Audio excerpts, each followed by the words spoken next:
আমার বাড়ির পাশে আমার কাকাতো ভাই আর ভাবি থাকতো। আমার জানালা খুলে তাদের কলের পাড় দেখা যেত। আমার রুমে পড়ার সময় আমি জানালা খুলে রাখতাম। একদিন সন্ধ্যায় ভাবির কলের পাড়ে দেখলাম লাইট জ্বলছে আর ভাবি বাসন মাজছে। সন্ধ্যাবেলায় ভাইয়া বাজারে থাকতো। একটু পরে একজন লোক আসলো। তাদের দেখে তো আমার প্রাণ বেরিয়ে যাওয়ার অবস্থা। আমার কলেজ সময়ের কথা। আমাদের বাড়ির পাশে থাকতো আমার পলাশদার বউ। বুদ্ধি ছিল আমাদের পাড়ার সব থেকে সুন্দর। আমি আমার গ্রামে থাকি। গ্রাম হলেও আমাদের পাড়া পড়শির পরিবেশ ছিল খুবই বিলাসবহুল। আমাদের বংশ ছিল অনেক বড়। গোটা পাড়ার ৫-৭ বাড়ি আমাদের পরিবারেরই ছিল। তখন আমার কলেজের সেকেন্ড ইয়ার, গরমের সময় চলছে। বেশ চলছে ভালোই জীবন। সে সময় আগে থেকেই বৌদির সাথে আমার পরিচয় ছিল, কিন্তু তার সাথে বেশি মিশুক হওয়ার সাহস ছিল না। বৌদি আমাকে ভাই বলে ডাকত। ছোট বৌদি আমার থেকে ১ বছরের বড়, কিন্তু বিয়ের পর এক ছেলে হয়, সে হয়ে গিয়েছে পূর্ণ মহিলার মতো। আমি বিকেলে আমার নিজের ঘরে শুয়ে স্টোরি পড়ছি। তখন বৌদি আমাদের বাড়িতে এসেছিল, মায়ের সাথে গল্প করছিল। জানি না বৌদি বাড়িতে আসলে আমার ঘরে একবার আসে কথা বলার জন্য। তাই আমি ঘরের দরজাটা আলতো করে বুঝিয়ে শুয়ে রইলাম। টের পাচ্ছিলাম বৌদি এদিকে আসছে। তখন আমার হার্টবিট বেড়ে গিয়েছিল। আমার হাত ছিল কপালের উপর যাতে আমি দেখতে পারি, কিন্তু বৌদি যাতে বুঝতে না পারে। বুদ্ধি আমার ঘরের দরজা বেরানো দেখে একটু ইতস্তত বোধ করল, আর বাইরে থেকেই বলতে লাগলো, ভাই ঘরে আছো? আমি সাড়া দিলাম না। তারপর বৌদি হালকা দরজাটা খুললো, একটু উকি দিল, আর ততক্ষণাৎ আমাকে দেখে চলে গেল। আমি তো ভয়ে শেষে। আমি প্রচণ্ড ভয় পেয়ে গিয়েছিলাম, কিন্তু আমি যা ভেবেছিলাম সেটা হয়নি। বৌদি সেখান থেকে বাড়ি চলে গেল। পরের দিন আমি রাস্তায় বৌদিকে দেখতে পেলাম। আমার ইতস্তত বোধ হচ্ছিল বৌদি কি আমার সাথে কথা বলবে, কিন্তু বৌদি বলল, কোথায় যাও ভাই? আমি বললাম, এই একটু ঘুরছি। আমার তখন আত্মায় জল আসলো। বৌদির সাথে টুকটাক কথা হচ্ছিল। বৌদি বলল, কি হলো ভাই? আমি বললাম, কই কিছু না। বৌদি বলল, কিছুদিন থেকে দেখছি তুমি একটু অন্যরকম হয়ে গেছে। কি হয়েছে? গার্লফ্রেন্ড ফ্রেন্ড নিয়ে টেনশনে আছে, এই বলে হাসতে লাগলো। আমি বললাম, কি যে বলো না, তুমি আমার গার্লফ্রেন্ডই নয়। বৌদি বলল, থাক হয়েছে, আর ভদ্র সাজতে হবে না। তারপর বৌদি বাড়ির দিকে যেতে লাগলো।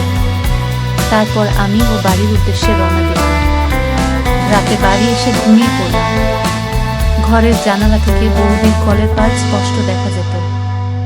দেখতে দেখতে ১ সপ্তাহ কেটে গেল। একদিন সন্ধ্যায় ঘরের সব জানালা লাগাচ্ছি, যাতে ঘরে মশা ঢুকে পড়ে, প্রায় অন্ধকার হয়ে এসেছিল। তখনই আমার নজর পড়ল কলের পাড়ে। সেখানে দেখতে পেলাম বৌদি বাসন মাজছে, হালকা হালকা বোঝা যাচ্ছিল। তখনই উঠে গিয়ে লাইট অন করলো, দেখলাম বৌদি বাসন মাজা হয়ে গেছে, সেখানে আর কেউ নেই। তারপর মা ডাক দিল। আমি তৎক্ষণাৎ গেলাম আর জানালাটা লাগাতে ভুলে গেলাম। তারপর আধ ঘন্টা পরে মনে পড়ল যে জানালাটা খোলা রয়েছে, লাগাতে ভুলে গেছি। তখন রাত প্রায় 7:30। গরমকাল, বুঝতেই পারছেন চারপাশে আবহাওয়া কেমন গরম থাকে। তখন বুঝতে পারলাম জল ঢালার শব্দ। তখন আমি ততটা গুরুত্ব দেইনি। আমি জানালাটা লাগাতে চলে গেলাম। জানালা লাগাবো এমন সময় হঠাৎ আমার চোখ পড়ল দাদাদের কলের পাড়ে। চারপাশ অন্ধকার, শুধু কলের পাড়ে একটা লাইট জ্বলছে। সেই লাইটের আলোয় দূর থেকে আছে, বোঝা যাচ্ছে সেখানে 2 জন মানুষ। আমি জড় পদার্থের মতো দাঁড়িয়ে রইলাম। তার মিনিট 2 পর আমি বাস্তবে ফিরলাম। তখন আমার বুকের হৃৎপিণ্ড খুলে চলে আসবে এমন অবস্থা। আমি জানালাটা লাগালাম এবং বাড়ি থেকে বেরিয়ে আসছিলাম। তখন মা জিজ্ঞাসা করলো, এখন রাতে কোথায় যাচ্ছিস? আমি বললাম, ঘরে নেটওয়ার্ক পাচ্ছে না, একটু রাস্তায় যাচ্ছি, দরকার আছে, এই বলে আমি বাড়ি থেকে বেরিয়ে আসলাম। বাড়ির বাইরে থেকে আমি ভাবছিলাম এখন কি করব। তখন আমার মাথায় চিন্তা শক্তি কাজ করছিল না। ভাবলাম লোকটাকে হতে পারে। অন্ধকারে যেতে লাগলাম দাদাদের বাড়ির পিছন দিকে, যেখানে যেতে আমার দিনের বেলা যেতেই ভয় করত, সেখানেই আমি এই অন্ধকারে চলে আসলাম। সেটা ভেবে আমি নিজেই নিজের প্রতি বিশ্বাস করতে পারছিলাম না। সেই জায়গাটায় অনেক গাছপালা ছিল। আর ছিল প্রচণ্ড অন্ধকার। কলের পাশে একটা ঝোপ ছিল, আমি সেখানে চলে এসেছিলাম। সামনে শুধু একটা টিনের বেড়া ছিল, আর সেই বেড়ার উপর প্রান্তে তারা ছিল। আমি সেখানে চুপচাপ দাঁড়িয়ে আছি, কি করব বুঝতে পারছি না। আমার পা কাঁপছিল যদি কেউ দেখে ফেলে। তখনই আমি টিনের বেড়ার একটা প্রান্তে গেলাম। বুঝলাম লোকটি দাদা নয়, অন্য কেউ। মিনিট 10 পর বৌদি নিজের ঘরে চলে গেল। তারপর আমিও বাড়ি চলে আসলাম। এরপর 5 দিন পেরিয়ে গেল। আমি সারাদিন শুধু ঘরে থাকা শুরু করলাম। সেই সময়কালে আমি বৌদির ছেলে মিলনকে বিকালবেলা করে পড়াতাম আমাদের বাড়িতে। মিলনের বয়স ছিল 5 বছর। সে আমাকে কাকাই করে ডাকত। বিকালবেলা মিলনকে পড়াতে পড়াতে আর ভালো লাগছিল না। ভাবছি ছুটি দিয়ে দেব, সে সময় বৌদি আসলো মিলনকে নিতে। বৌদি বলল, কি ভাই, বাবুকে পড়ানো হয়েছে? আমি তো তাকে তখনই ছুটি দিতাম, কিন্তু বৌদিকে দেখে বললাম, এ তো আর 15 মিনিট তারপর ছুটি। তুমি একটু বসকে একবারে নিয়ে যাও। বৌদি বলল, আচ্ছা। কাকি কোথায়? আমি বললাম, মা একটু বাজারে গিয়েছে, তুমি বসো। বৌদি বলল, ঠিক আছে। আমি মিলনকে পড়াচ্ছি, কিন্তু আমার মন বলছে অন্য কথা বলি। তুমি কিভাবে পারলে শুধু নিজের কথা ভেবে এমন কাজ করতে? তারপর আমি মিলনকে ছুটি দিয়ে দিলাম। বৌদিকে বললাম, নাও হয়ে গেছে, এবার ওকে নিয়ে যাও। আমি উঠে পড়লাম, মিলনকে নিয়ে নিচে উঠোনে আসলাম। বৌদি তখন সিঁড়ি থেকে আমাদের পিছনই নামছিল। ঠিক তখনই হুঁচ খেয়ে বৌদি পড়ে যাবে। সেই সময় আমি দৌড়ে গিয়ে বৌদিকে ধরে ফেললাম। তারপর বৌদিকে জিজ্ঞাসা করলাম, বৌদি তোমার লাগেনি তো? বৌদি বলল, না ঠিক আছে, তুমি না ধরলে পড়েই যেতাম। থ্যাঙ্কস ভাই। এই বলে মিলনকে নিয়ে চলে গেল। তারপর কিছুদিন পর আমি নিজের উপর সাহস জাগিয়ে আগানোর সিদ্ধান্ত নিলাম। সেদিন আমি আমার ঘরের জানালার সামনে বসে পর্যবেক্ষণ করতে থাকলাম। বৌদি কতবার কলের পাড়ে আসে দিনে। আমি সেই সময়টা লক্ষ্য রাখতে থাকলাম এবং বুঝতে পারলাম যে বৌদি সব থেকে বেশি বিকালের দিকে সময়টা বেশি আসে। আর পাশের ফুল গাছগুলো জল দেয়, যা আমার ঘরের সেই জানালা থেকে কিছুটা দূরে। তবু স্পষ্ট দেখা যেত সব, কেননা সেই জানালা দিয়ে বৌদির সাথে অনেকবার কথা হতো। তারপর একদিন পাড়াতে এক প্রতিবেশী গিয়েছিল, যেখানে সবার যাওয়ার কথা ছিল। সেদিন বিকালে আমি ঘরে শুয়ে ভিডিও গেম খেলছিলাম। তখন লক্ষ্য করলাম যে বৌদি কলের পাড়ে বাসন মাজছে এবং তারপরেই সে ফুলের গাছে জল দিল। আমি আমার ঘরের সব দরজা জানলা বন্ধ করে দিয়ে শুধু ওই জানালাটা খুলে রাখলাম আর ঘরের লাইট জ্বালিয়ে দিলাম। তারপর আমি জানালার সামনে একটা পার্ট অল্প আগে দিলাম, এমনভাবে যাতে আমার মুখ বাইরে থেকে দেখা না যায়। ভাবলাম আজকে লোকটাকে আমি দেখবই।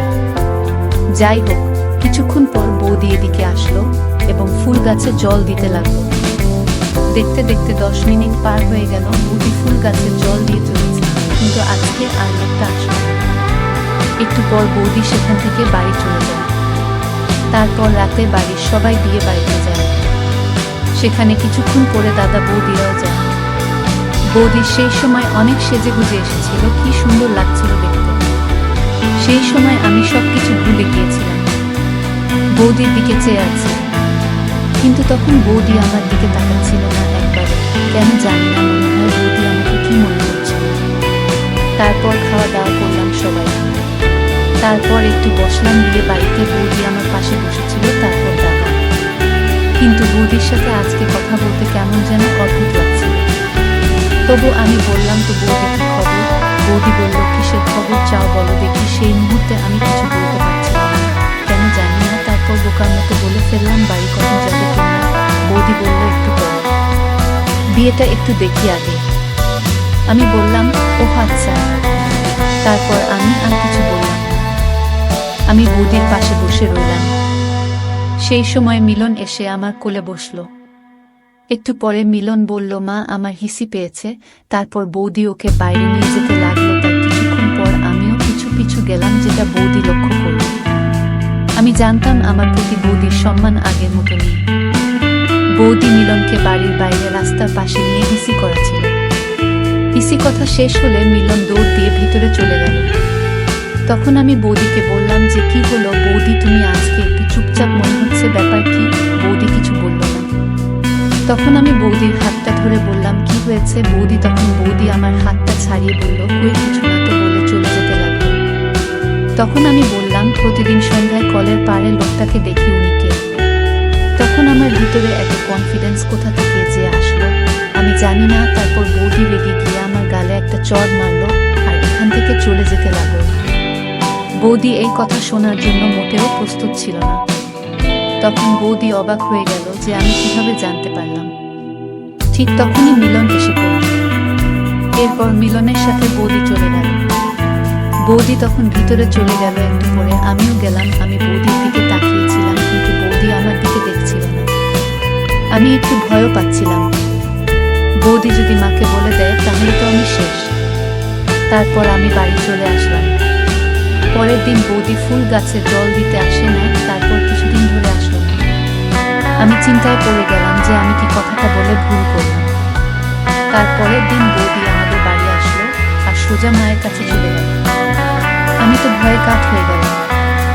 আজ আমি শেষ, এবার বুঝি সব বলে দেবে মাকে। এখন আমি কি করি? তাই আমি তারা কি কথা বলছিল শুনতে লাগলাম চুপি চুপি।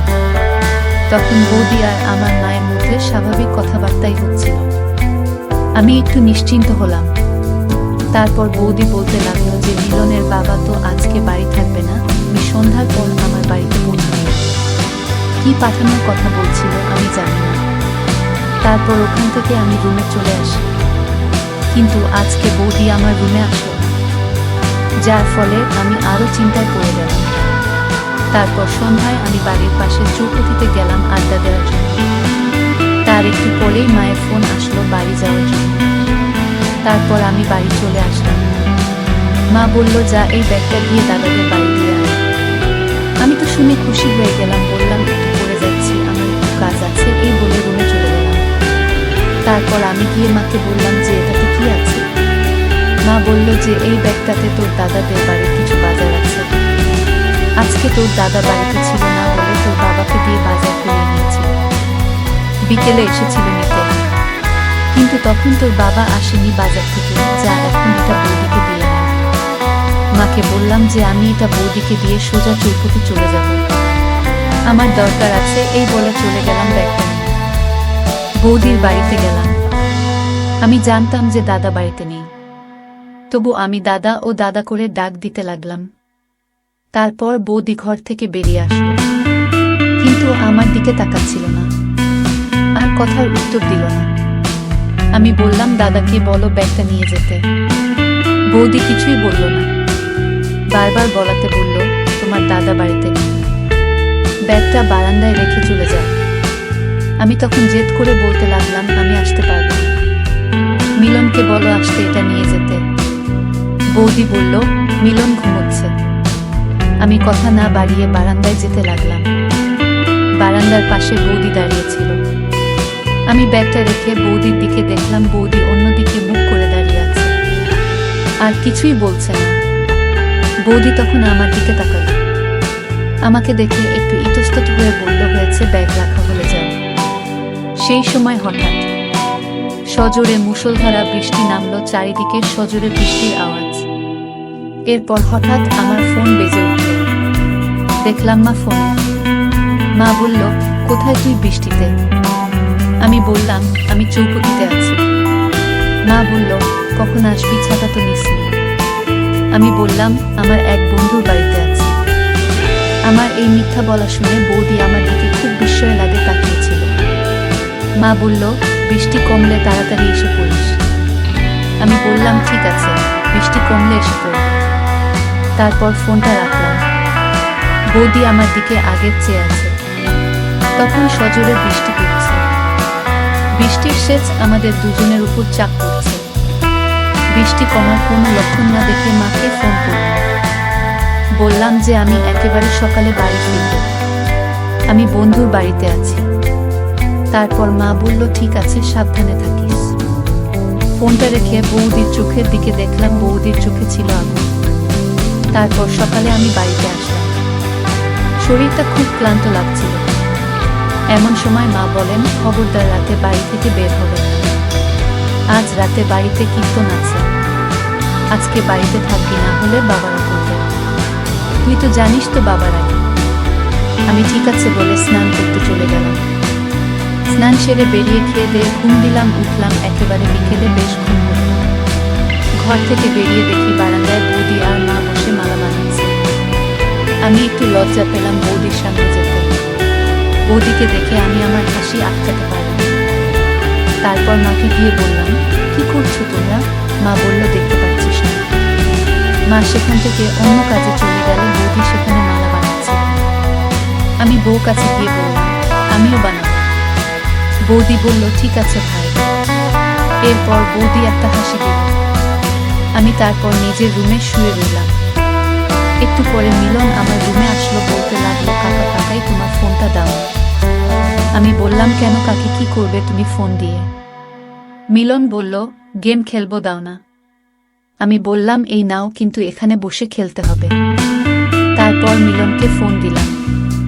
মিলন গেম খেলতে লাগলো। এভাবে প্রায় 1 ঘন্টা হয়ে গেল। আমি মিলনকে বললাম, দাও কাকাই, অনেক খেলেছ, আর না এত ফোন দেখতে নেই। মিলন বলল, আর একটু কাকাই। আমিও জোর করলাম না। মিলন খেলতে লাগলো, আমি শুয়ে আছি। তখন বৌদি ঘরে প্রবেশ করল। বৌদি বলল, বাবা কি করছো তুমি কাকাইয়ের সাথে? মিলন বলল, গেম খেলছি। বৌদি বলল, অনেক খেলেছ, এখন চলো দেখি। এখনই কীর্তন শুরু হবে, তুমি বাইরে এসো। মিলন বলল, আমি আর একটু খেলবো মামা। বৌদি তারপর আমার দিকে তাকালো। ঠিক তখনই মা বৌদিকে ডাকতে লাগলো, এই শিপা কই গেলি রে মা? বৌদিকে শিপা বলে ডাকে। বৌদি মিলনকে নিয়ে গেল। সন্ধ্যা হয়ে এলো, বাড়িতে লোকজনের ভিড় বেড়ে গেল। কীর্তনের লক্ষ্য চলে আসলো। কীর্তন শুরু হলো, কীর্তনের আওয়াজে ঘরে থাকা যাচ্ছিল না। তাই বাইরে চলে আসলাম। বাইরে এসে দেখি কীর্তন খুব জমে গিয়েছে। ওখানে বাবা মা, তারপর আমাদের গোষ্ঠীর সবাই, তারপর বৌদি। বৌদির কোলে মিলন ও কীর্তনের তালে তালে হাত নাড়াচ্ছে। বৌদি ঘুরে আমার দিকে দেখলো আর হালকা হাসল। তারপর মামাকে ডাকতে লাগলো, বলল কীর্তনের কাছে এসে বসতে। তারপর আমিও গেলাম, বসলাম। আমার সামনে কাকি বসেছিল, আমার বাবার কাকাতো ভাইয়ের বউ, তার পাশে বসেছিল। বৌদি বারবার ঘুরে আমাকে দেখছিল। এভাবে প্রায় 2 ঘন্টা পার হয়ে গেল। কীর্তন তখন খুব জমে গিয়েছে। তখন মা বৌদিকে বলল যে তাদের বাড়ি থেকে প্লেটগুলো নিয়ে আসতে। বৌদি বলল, ঠিক আছে। মা বলল, বৌদিকে আমাকে সাথে নিয়ে যেতে, অন্ধকার ছিল তাই। আমি আর বৌদি রাস্তা দিয়ে যেতে লাগলাম। ভেবেছিলাম যে এই অন্ধকারে বৌদি আবার কি না কি বলে বসে। তারপর আমি আর বৌদি তাদের বাড়ি আসলাম। বৌদিকে জিজ্ঞাসা করলাম, দাদা বাড়ি নেই? বৌদি বলল, আছে। যাও দেখো। আমি ঘরে গেলাম। দাদা টিভি দেখছিল, আমাকে দেখে বলল, আরে বস। আমি বললাম, চলো, আমাদের বাড়ি কীর্তন হচ্ছে আর তুমি এখানে টিভি দেখছো। দাদা বলল, আজ আর যাব না, কালকে ভোরে কাজে যেতে হবে, তাই এখন শুয়ে পড়ো, খেতে দেয়। বৌদি দাদাকে খাবার দিল। আমি বসে টিভি দেখছিলাম। তারপর বৌদি এসে বলল, চলো, প্লেটগুলি নিয়ে নিয়েছি, আর দেরি করা যাবে না, তাহলে কাকি বলবে যে এখনো নিয়ে যায়। আমি বললাম, চলো। দাদা বলল, মিলন কি করছে রে? ওকে এখনই দিয়ে যাস, সকালে স্কুল আছে। আমি বললাম, ঠিক আছে, ওকে দিয়ে যাব। দাদা বলল, আর সব শেষ হয়ে গেলে বৌদিকে এগিয়ে দিয়ে যা, সেই অন্ধকারে একা আসতে পারবে না। এরপর বাড়ি গিয়ে আমি মিলনকে দিয়ে আসি দাদার কাছে। রাত 12:30, বাড়ির সব কাজ শেষ, সবাই চলে গেছে। মা আর বৌদি খাচ্ছে। মা বলল, বৌদিকে এগিয়ে দিয়ে আসিস। আমি বললাম, ঠিক আছে। বৌদি আমার দিকে চেয়ে হাসছিল। আমার রাগ হচ্ছিল।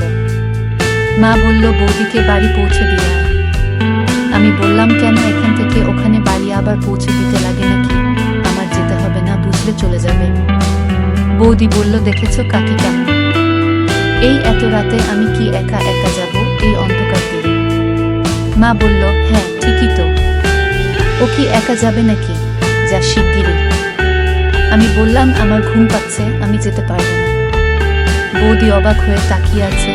আমার দিকে মা বলল, যাবি নাকি তোর বাবাকে ডাক দেব? এমনিতে মোবাইলের নেটওয়ার্ক না পেলে অন্ধকারে রাস্তায় চলে যায়, আর এখন দেখো তার নাকি ঘুম পেয়েছে। তুই কি রাতে 2টার আগে ঘুমোস? সারা রাত মোবাইল টিপা, যা বলছি।